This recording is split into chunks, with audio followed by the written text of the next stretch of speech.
tal? El día de hoy vamos a hablar de la norma 35, esta norma que entra en vigor el 23 de octubre de 2019 y por la cual muchas de las empresas que nos acompañan ordinariamente en nuestros cursos están muy preocupadas. Es una norma muy interesante, es una norma que además puede cambiar estilos de vida en las empresas y vamos a tener con nosotros a una experta en el tema, la licenciada Baida Sosa.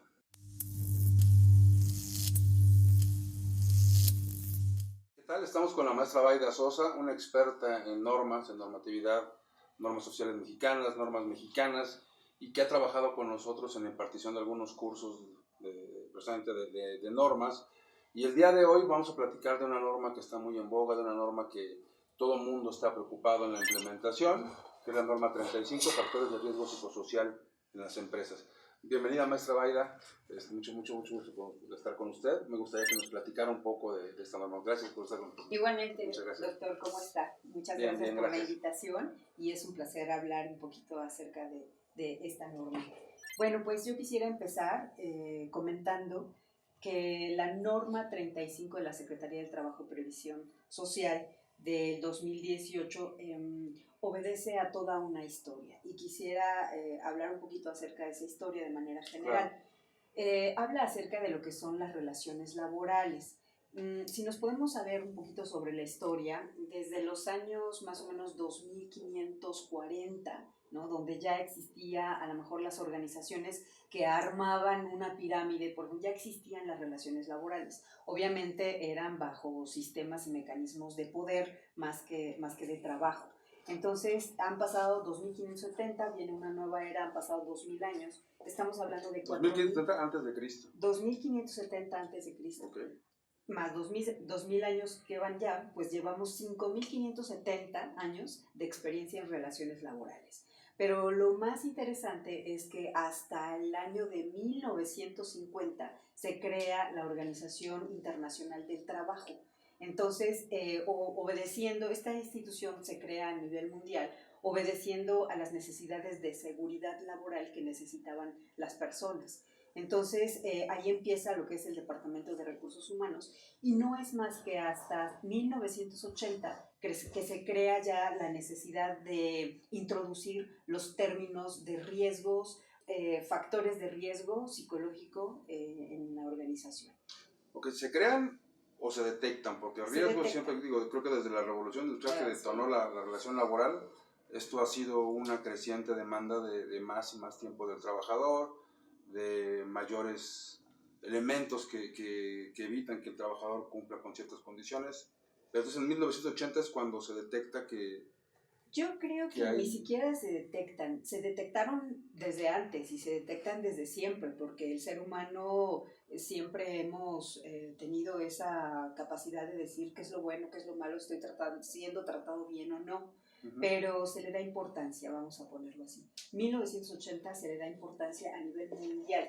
Entonces la Organización Internacional del Trabajo y la Organización Mundial de la Salud empiezan a crear normas, pero a nivel internacional.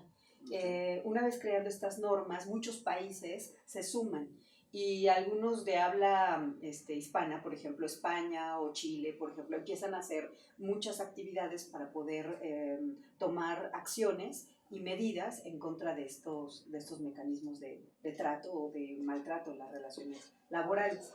México no se suma entonces, muchos países ya están sumados y tienen sus propias normativas, pero México comienza a tener sus normativas a partir del año 2009. En el 2009 entra la norma 030 de la Secretaría del Trabajo y Previsión Social, que habla de los servicios preventivos de seguridad social y salud, funciones y actividades. Entonces, en este año 2009 empiezan a regularse las funciones del trabajo con esta norma. Obviamente, como no es oficial, no todas las empresas se suman a estas acciones. Posteriormente, en el 2011, llega otra norma, que es la norma 19 también de la Secretaría del Trabajo y Previsión Social, que se llama Constitución, Integración, Organización y funcionamiento de las comisiones de seguridad e higiene. Entonces ya se norma que todas las organizaciones tengan estas comisiones. Y luego viene en el 2014, a través del Reglamento Federal de Seguridad y Salud en el Trabajo, la inclusión de dos artículos, que es el 43 y el 53. esto entra en el gobierno pasado. Entonces, el artículo 43 nos habla de que las empresas deben hacer una intervención para prevenir los factores de riesgo psicosocial. Y en el artículo 53 habla de que las empresas deben impulsar ambientes de trabajo positivos, ¿no? Entonces, en el 2014 se implementa ya como una ley en México, y en el 2015 viene otra norma que es esta es norma mexicana, no es oficial todavía, es la R25 de la Secretaría de Comercio y Fomento Industrial. Esta habla de la igualdad laboral. Entonces ya hay un antecedente sobre estas 4 normas en donde las empresas han estado trabajando, pero oficialmente ya para medirlo y promover buenos ambientes es esta norma 35, que fue publicada en el 2018, el 23 de octubre, ¿no? 23 de octubre, así es. Sí, entonces hay antecedentes legales, todas estas modificaciones que nos menciona. De hecho, el reconocimiento ya de muchas de las características de la relación laboral que deben adicionarse a nuestras disposiciones legales vienen ya desde la reforma de 2012, ¿no? Hablar de trabajo digno decente, sí. Hablar de nuevas condiciones, hablar de preceptos que hoy tienen que considerar las empresas para establecer una relación laboral. ¿Hoy se vienen a materializar en esta norma o ya es un trabajo que se ha venido haciendo? Porque hay empresas que tienen un vínculo con otras internacionalmente porque son sucursales, porque tienen algún trato comercial, y entonces ya han implementado cuestiones de este tipo. Pero para el grueso de las empresas, para la mayoría de ellas en México, es un tema nuevo y es un tema que además está generando muchas expectativas, muchas controversias y mucha preocupación en el sector empresarial. Sí, es verdad, como usted bien lo dice, pues en México tenemos más del 94% de pequeñas empresas. Entonces, esas empresas no están reguladas y es por eso que toda esta historia nos trae o caemos pues ya en la norma 35, donde todas, ahora sí todas, desde la pequeña, la mediana, la grande, tenemos que estar regulados. Y las internacionales pues ya traen sus códigos, ¿no? Hay cosas que nosotros podemos estudiar y copiar acerca de ellos. De hecho, en todo lo que es el capitulado de la norma, el punto 12 es muy importante porque es la bibliografía. Entonces, yo sugeriría leer con mucho detenimiento la bibliografía, porque hay muchos libros que sugieren ya todas esas acciones que otras empresas internacionales, de corte internacional, pues han estado ya implementando y que nosotros podemos incluso copiar. Es bibliografía que esté al alcance de cualquier persona, la tenemos aquí en México, digitalmente la podemos obtener. Sí es fácil acceder porque un primer problema que hay que vencer es que de repente no toda la gente... Entonces, es bibliografía que tiene editoriales internacionales, ¿no? Entonces, ahora con el internet, pues podemos pedir lo que queramos, ¿no? Es cuestión nada más de esperar a que llegue, pero irnos preparando también con una buena documentación. Ok, entonces, hablar de factores de riesgo psicosocial, hablar de las relaciones laborales en México, implica que tenemos que trabajar todos, los más pequeños y los más grandes, en cambiar el concepto de relación laboral, en cambiar el ambiente en que las personas desarrollan su trabajo. Hay por ahí una separación de empresas en donde nos dice que son distintas las obligaciones que tenemos que cumplir de inicio, quienes tienen entre 0 y 15 trabajadores, quienes tienen entre 16 y 50, quienes tienen más de 50. ¿Cómo es esta entrada en vigor de la norma? Se publicó el 23 de octubre del año pasado y dice que las primeras aplicaciones tendrán que verse materializadas en un año después de la publicación diario oficial. Estamos muy próximos ya a la entrada en vigor. ¿Qué es lo primero que va a pasar? ¿Qué es lo primero que tenemos que hacer?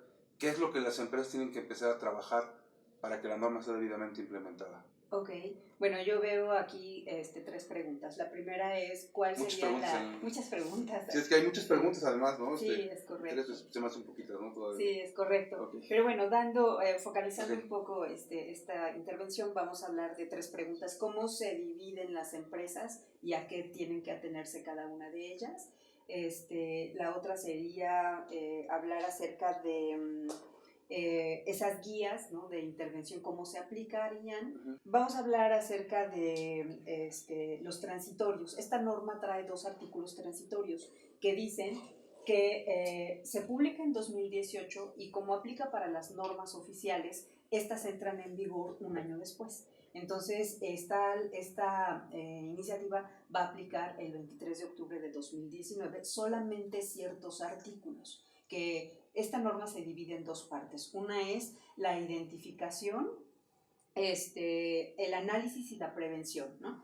Entonces, una es la identificación y análisis, esa es la que entra en vigor este año.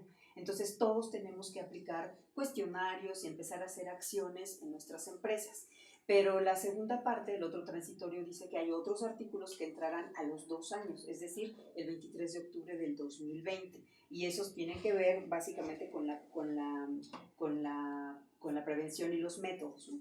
Entonces, yo sugeriría un poco empezar a hacer la aplicación de los instrumentos para aprender a identificar ese tipo de riesgos psicosociales que existen, ¿no?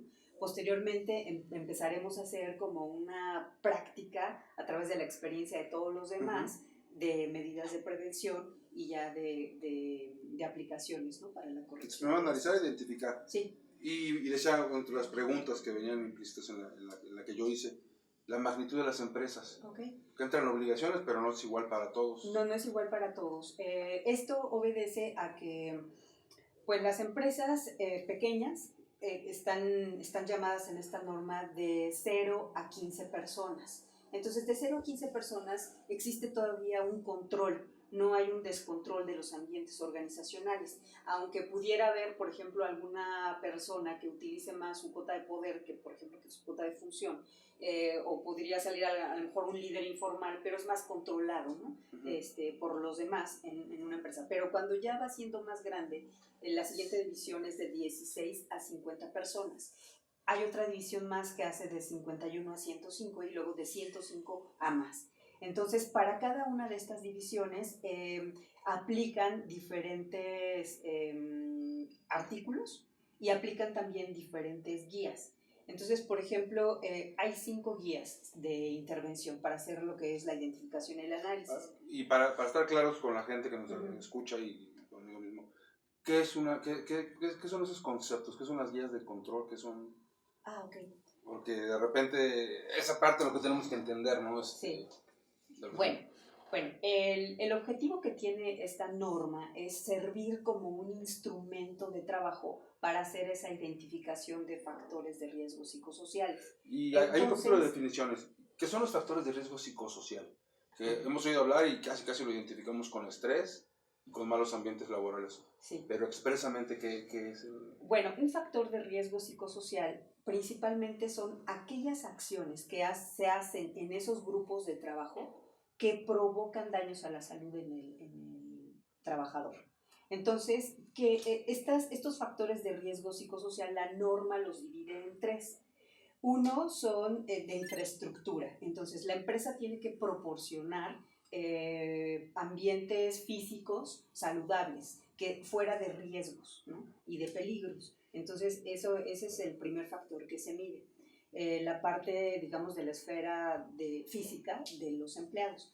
La segunda que se mide es la de la administración de las funciones. Entonces, cuando las empresas, todas las empresas nacen a veces sin una planeación de recursos humanos, pero cuando nacen, en el camino van haciendo ajustes, pero cuando en el camino no van haciendo ni siquiera ajustes, entonces se presentan problemas importantes como cargas de trabajo excesivas, como por ejemplo falta de control sobre el trabajo, es decir, no existe por ejemplo una descripción de puestos en donde se delimiten cuáles son las funciones de cada uno, yo termino hasta aquí, hasta donde empiezas tú, entonces puede haber como una duplicidad de funciones y eso genera también estrés laboral, porque lo que yo hice ya lo hiciste tú y es un retrabajo impresionante a veces. Sí, las cargas sobre personas que incluso a veces suelen ser más capaces, ¿no? Uh-huh.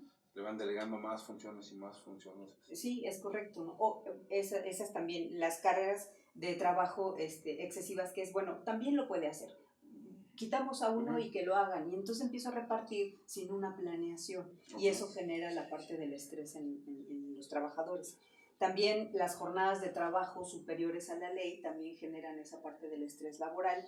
La rotación de turnos, esto es muy importante en empresas que tienen los 3 turnos, sobre todo los nocturnos, les genera una afectación importante en la salud cuando los trabajadores no tienen su periodo de descanso, porque una persona que trabaja de noche no tiene un rendimiento ni una funcionalidad igual que una persona que trabaja de día en sus periodos de sueño vigilia, se ven afectados, entonces vive también con mucha presión estos puestos que hacen esa rotación de turnos.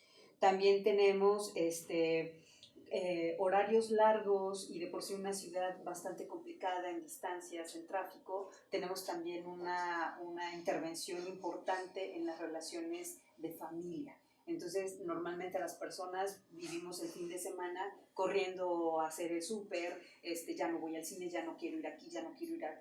Entonces, cuando ya se ve también esta relación familia afectada, exactamente. Y por último, el tercer punto que miden es los puntos de liderazgo.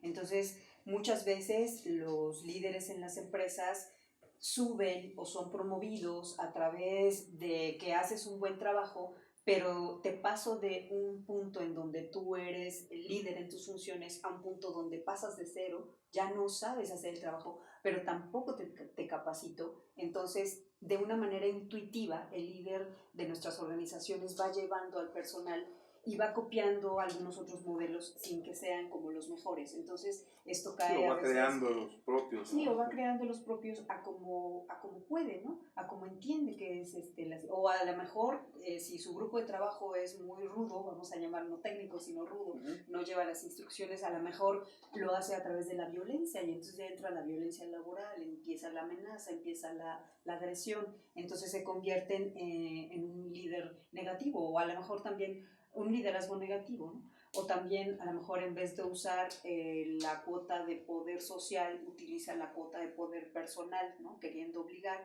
O a lo mejor su desconocimiento, pero su carácter duro hace que los demás hagan las cosas como yo creo y no como son. Entonces empiezan a deteriorarse también los ambientes a través del liderazgo. Y estos son las cosas que hace la empresa para que entonces ocurran consecuencias.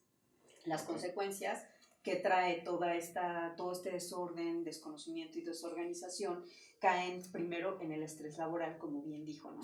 Entonces ya hay un estrés laboral, ¿no? Ya no sé cómo va a llegar mañana, ya no sé cómo vamos a amanecer, entonces estaba enojado, vienen los conflictos, etc.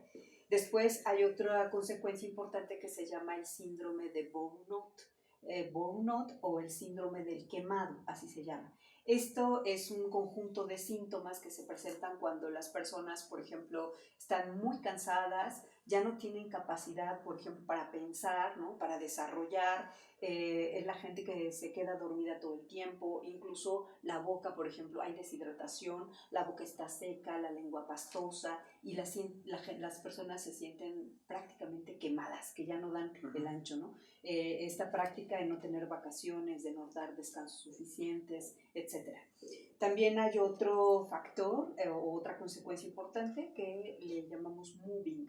El moving es simplemente una práctica en donde se hace acoso o violencia de manera sistemática e intermitente contra una persona. Entonces, puede ser que ocurra todo esto que estamos diciendo a nivel organización o a nivel grupo o a nivel persona.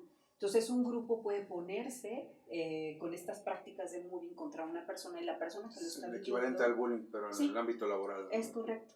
Es correcto. Y la persona que lo está viviendo por supuesto con estrés, con desconocimiento y está viviendo pues una pesadilla dentro del trabajo, ¿no? Entonces el moving también es una de las consecuencias consideradas en esta norma porque tiene un impacto en el grupo, ¿no? En un grupo o en una organización y también individual. Y bueno, en general, cualquier problema de organización que tenga que ver con la esfera mental del ser humano, que es a lo mejor problemas en la falta de organización, o sea, un conflicto que surja dentro del grupo, en la organización, o el hecho que te ponga una función, pero no te capacito y tampoco te doy los medios, entonces no sé cómo resolver todo eso, son problemas que existen dentro de la organización, y todo eso es lo que trata esta norma. Al final, ya vimos qué hace la empresa, qué provoca la empresa, y entonces los efectos en la salud en las personas van desde trastornos de ansiedad no orgánicos del ciclo sueño-vigilia. Esto quiere decir, no orgánico quiere decir que no es biológico, o sea, no es un problema de mi cuerpo ni fisiológico, sino un problema entre mental y de salud y de estrés que está creando esa disfuncionalidad y me causa afectaciones importantes en el sueño.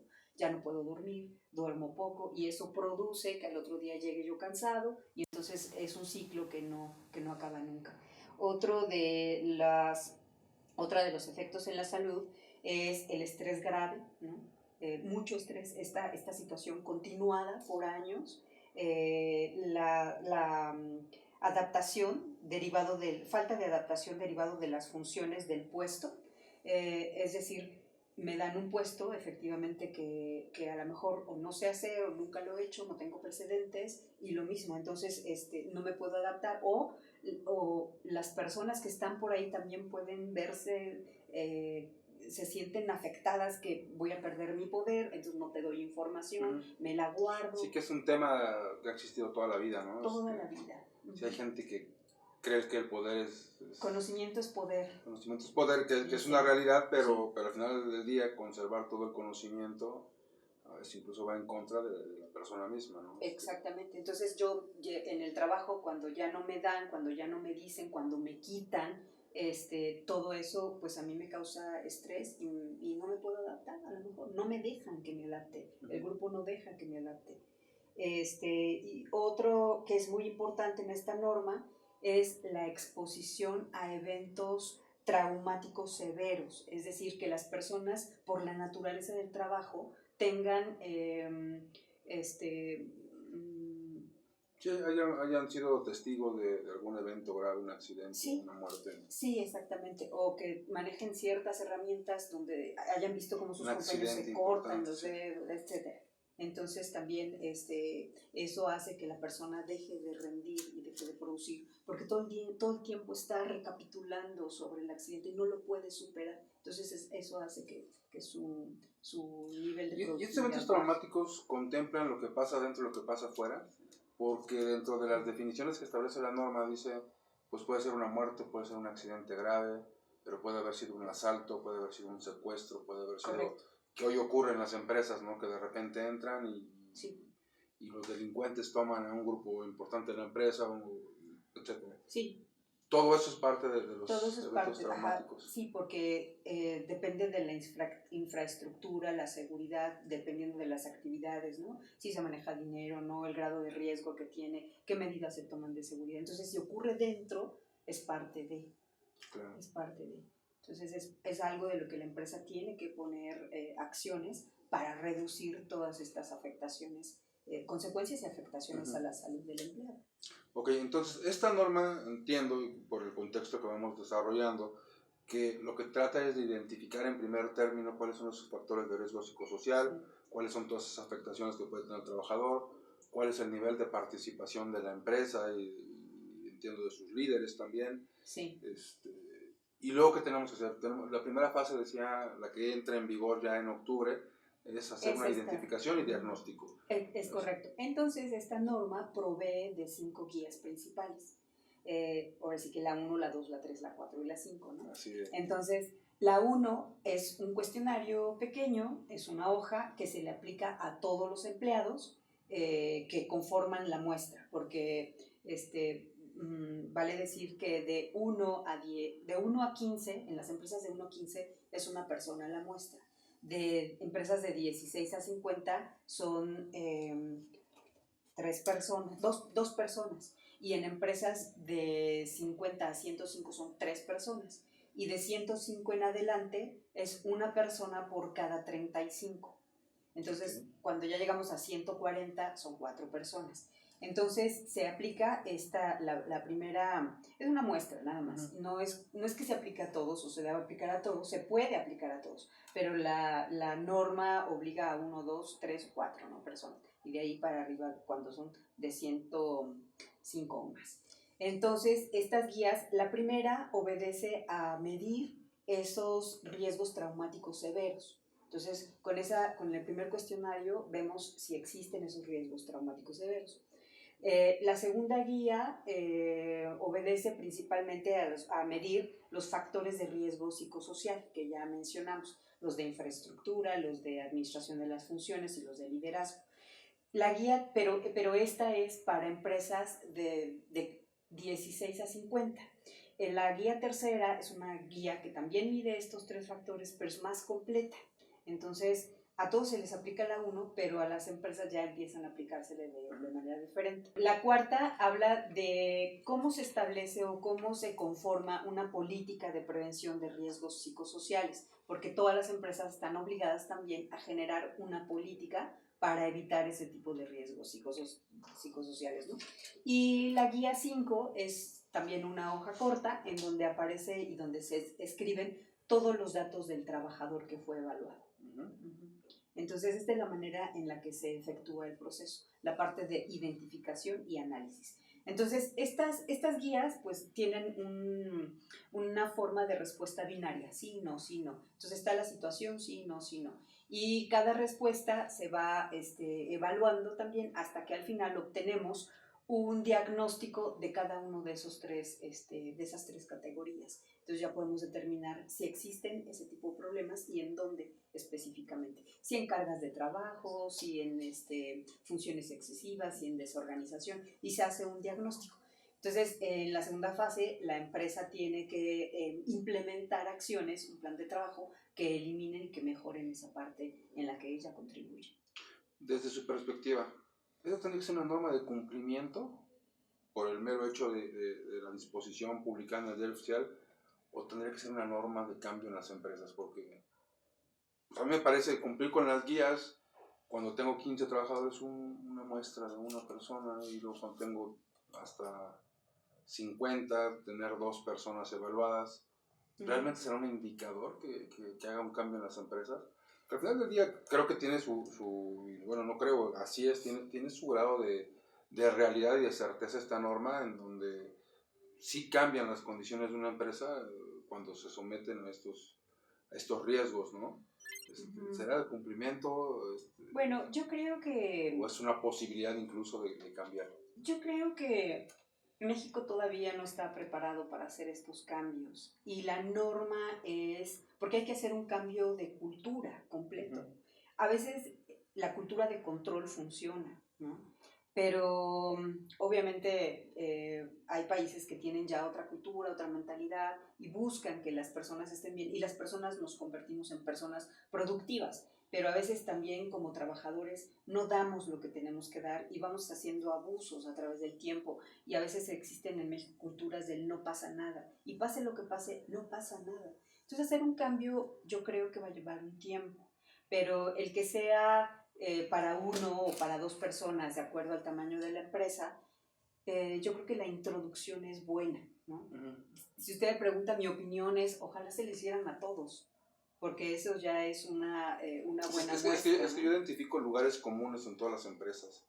Una persona que de repente toma un coto de poder y de repente abusa de los demás, y que además pues no permite que las funciones se lleven a cabo como se tendrían que estar llevando a cabo, y a veces incluso sin tener el poder, ¿no? Es porque tiene más tiempo, es porque está en una posición de privilegio por ciertas condiciones, sobre todo hablando de ese 94% de empresas pequeñas que son familiares. Correcto. Y que normalmente con ese carácter familiar delegan o en personas de confianza o en personas de la familia ciertas funciones que a veces no estamos preparados, ¿no? Sí, sí, es correcto. Y a mí todo esto me parece una oportunidad para que hagamos un cambio en las empresas, ¿no? Sí.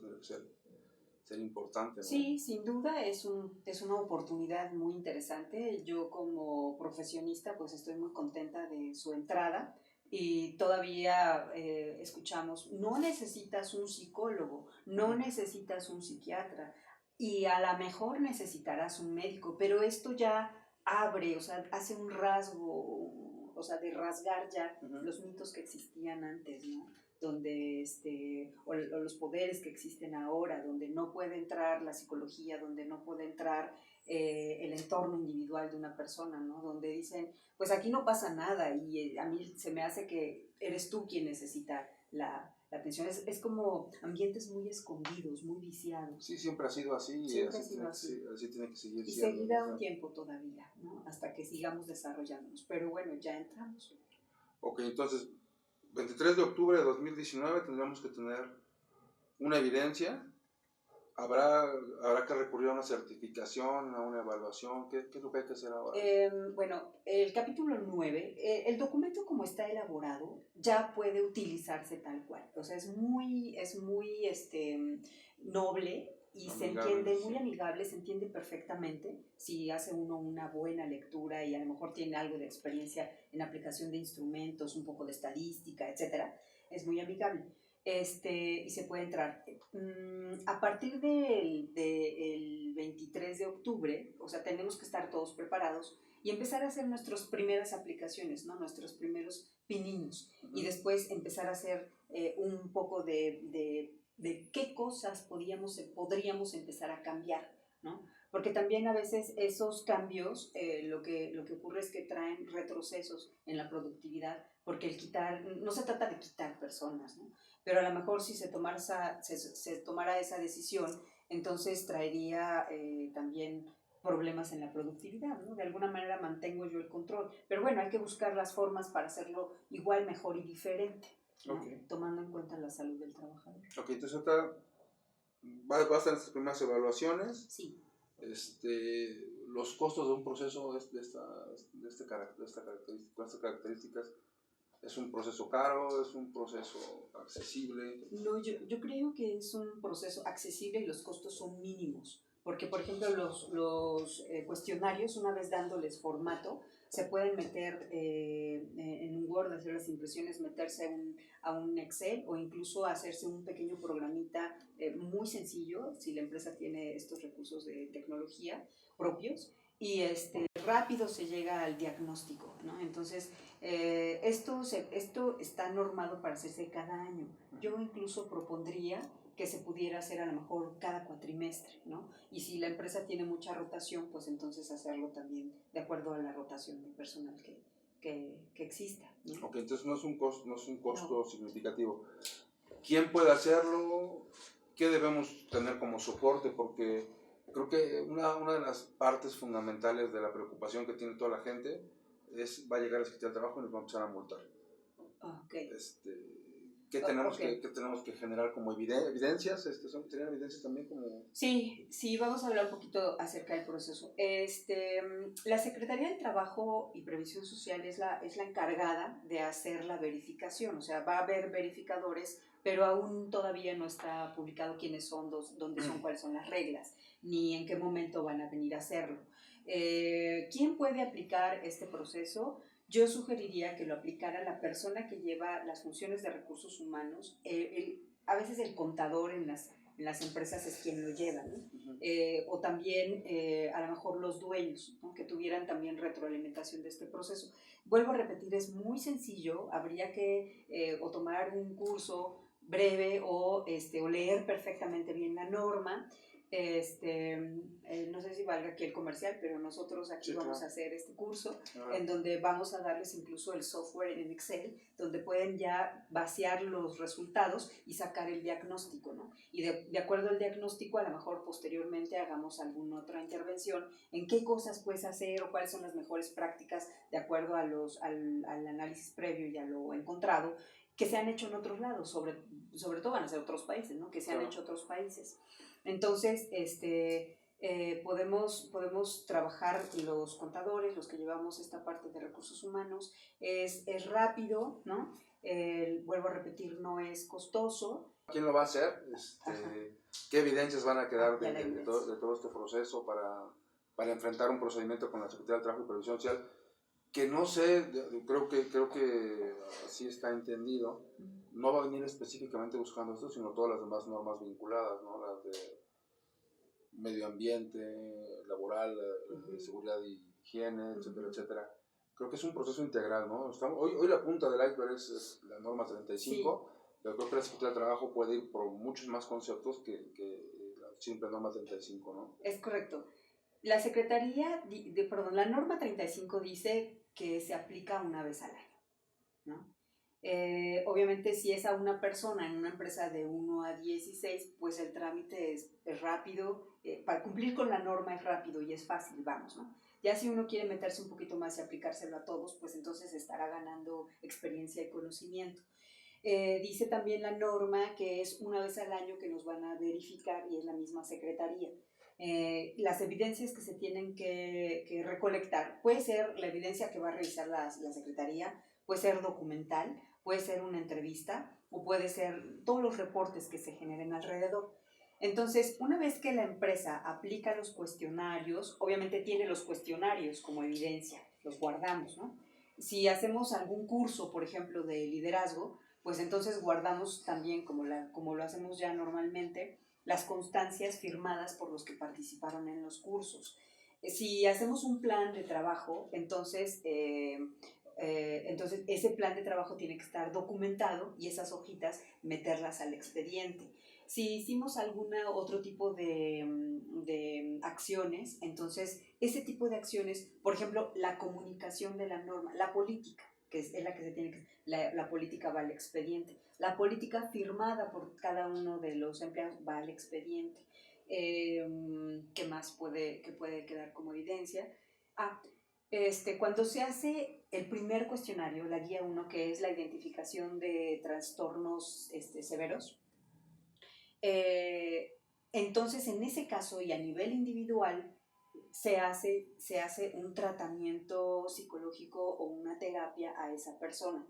Entonces el médico, el psicólogo, el terapeuta generará reportes sobre esa intervención.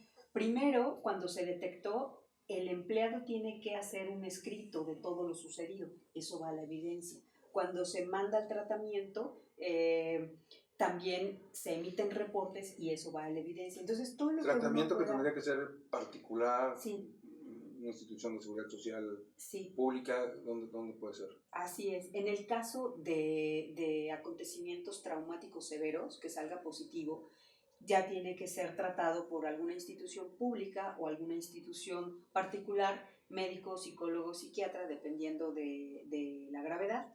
Y eso también, toda esa documentación va al expediente, ¿no? Hasta que la persona pues ya se sienta como más liberada de eso. A veces cuestiones de violencia causan en las empresas, en las personas, ¿no? En las empresas, síndrome de estrés postraumático, ¿no? Entonces sigo sin poder dormir, tengo miedo. Por ejemplo, como comentábamos hace rato, el vivir un asalto dentro de la empresa puede generar este tipo de situaciones. Entonces la persona tiene que ser atendida, no incapacitada, atendida, para que no se agrave posteriormente, ¿no? Ok. Las sanciones, que también es una de las preocupaciones. ¿Qué tan importantes son las sanciones hoy por no cumplir con la norma? Ok, no hay sanciones por no cumplir con la norma. La sanción es por no aplicarla. Ok. Es muy clara, la norma es muy clara en eso. Habría que aplicarla entonces, sí, ya con que la apliques. De forma definitiva.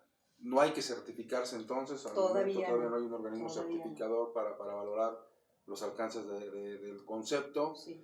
Y las responsabilidades, ¿quién tendría que estar a cargo de esa responsabilidad? En empresas pequeñas, en empresas medianas, en empresas grandes, ¿quién tiene que estar tomando la batuta? ¿Tiene que ser un órgano interno? ¿Tiene que ser un órgano externo? ¿Quién tendría que estar? Esta norma, comentamos al principio que se basa en otras, y una de ellas es el establecimiento de las comisiones mixtas. Entonces yo creo que el dueño, por supuesto, es algo que va a vigilar en la Secretaría, que el dueño se intervenga y se comprometa, ¿no? y trabaje de la mano con esto. Entonces, uno es el dueño, establecido por la norma, otro es la comisión mixta, ¿no? Puede ser la de seguridad de higiene, o puede ser recursos humanos, o puede ser una comisión o comité que se establezca particularmente para esto. O sea, algunas empresas de corte internacional establecen ya comités de ética.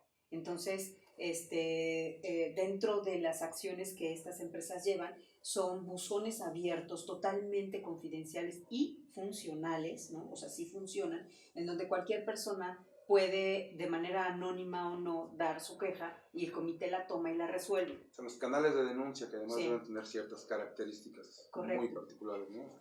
Que realmente funjan como un canal de que sí, de denuncia. exacto. Y entonces incluso nos remitimos a antecedentes de la norma, porque decía, hay que constituir comisiones que muchas veces ni siquiera están constituidas, ¿no? Exacto. El trabajo viene desde un poco antes de la norma. Muy bien. En términos de lo que platicábamos y regresando un poco al comercial, ¿no? Si una persona nos acompaña en el curso, ¿qué va a aprender, qué va a saber, qué va a llevarse como parte de este programa? Bueno, el objetivo del curso es explicarles todo de manera clara y sencilla acerca de la norma. Todo quiere decir en qué consiste, ¿no? Cuáles son los factores de riesgo psicosocial, cómo se tratan algún tipo de intervención, la forma de diagnosticar, usar las guías, incluso el software que les comenté, llevárselo para que puedan hacer su diagnóstico. Incluso pudieran tener, ¿qué le parece, doctor? Un par de sesiones extras, digamos, no presenciales, sino virtuales al teléfono, Okay. donde, oye, hice esto, o qué paso sigue, y poderles dar un par de asesorías más dentro de... Que me parece excelente y que me parece fuera de lo que normalmente se ofrece, porque por otro lado también, hoy es trabajo al final del día, pero y todo el mundo está impartiendo cursos de la norma y creo que no todo el mundo conoce la norma, porque implica un poco más que simplemente la lectura, ¿no? Es un poco de experiencia.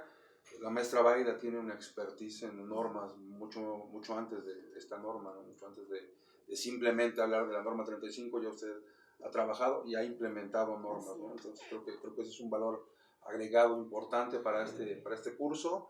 Y bueno, creo que en términos generales platicamos y entendimos muy bien lo que es la norma. Espero que la gente que nos estuvo siguiendo en este programa les sea de utilidad y sobre todo que ojalá que nos puedan acompañar porque se van a llevar herramientas muy valiosas ya para la implementación de la norma, ¿no? Ya para cubrir con las primeras obligaciones y para estar listos para lo que viene después con esta norma 35. Maestra Baida, le agradezco mucho como siempre que nos acompañe, que nos haga el favor de ser tan clara en su exposición y de ayudarnos tanto porque creo que es una preocupación importante de las empresas y además puede ser una herramienta que comentamos en el transcurso del programa, ¿no? Nos puede servir para cambiar estilos de vida de las empresas. Sí, eso aumenta sobre todo nuestra calidad de vida laboral y muy necesaria en nuestra ciudad y nuestro México. Le agradezco mucho. Muchas gracias, maestra, y estamos a sus órdenes. Muchas gracias y gracias por acompañarnos.